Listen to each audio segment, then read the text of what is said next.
Artificial intelligence, will it be the savior of humanity or lead to our ultimate demise? It depends on who you ask. Yeah, that's right. And it's a really hot topic right now, dominating the headlines. So in tonight's Full Circle report, we want to give you more depth and perspective about the concern and promise of this type of technology on our society. Our Michael Paluska explores the possibilities and challenges of AI as it relates to our safety and our security. 2018, Parkland, Florida, a gunman massacred 17 people. Surveillance video captured it all, but did nothing to stop it. It just turns out that nobody is ever looking at cameras. There's hundreds of millions of cameras and nobody watches them. Shouldn't AI be able to determine that? The shooting in Parkland inspired Rob Huberty to co-found Zero Eyes. Using high-resolution surveillance cameras, their software uses artificial intelligence to identify a gun. Once they get a hit, an image goes to a human to verify if there is a weapon, and if confirmed, authorities are alerted in seconds. But you're seeing real guns being brought in? Yes. All the time? I mean, on enough cameras, yeah. We've seen countless scenarios that I didn't really anticipate when I started this.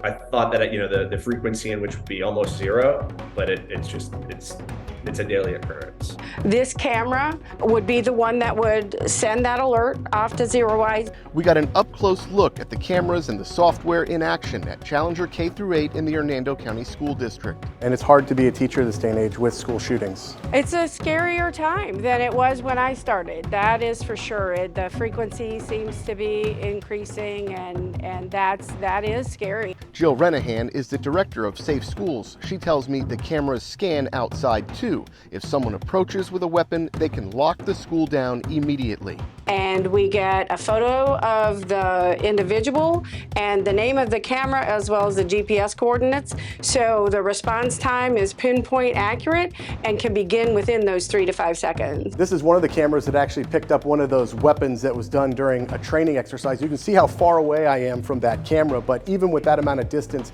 they saw that handgun get pulled. Pretty incredible technology. What is your hope for what your software could do potentially, not just for schools, but to save lives in society in general? I can't envision a world where this information isn't used to better our lives and make safer places.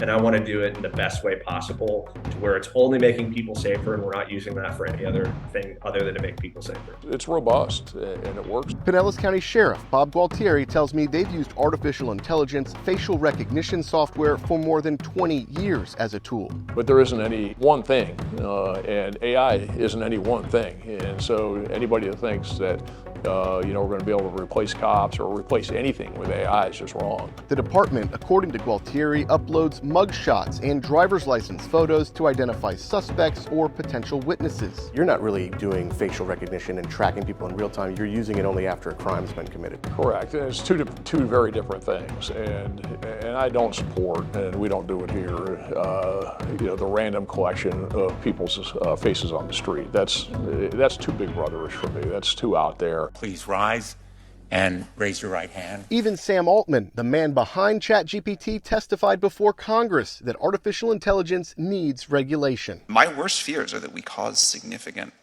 the field, the technology, the industry, cause significant harm to the world. Headlines, even from legit news outlets, read sensational and apocalyptic. The projections of doomsday are way too far out. We sat down with distinguished Professor Larry Hall at USF. He is the co-director for the Institute of Artificial Intelligence Plus X. 20 years, do you think that we'll be looking back on this conversation and saying, oh man, we needed to pull the plug on that thing because our society has just imploded because of artificial intelligence? I don't think so.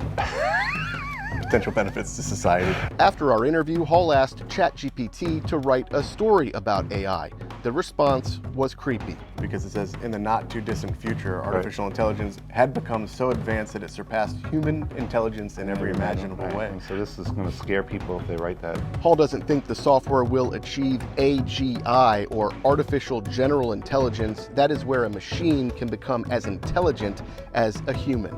A little overhyped. I think that artificial intelligence has seen over time very big expectations that aren't met, and then there's a drop-off when everybody says it doesn't work. In Tampa with photojournalist Reed Moeller, Michael Paluska, ABC Action News.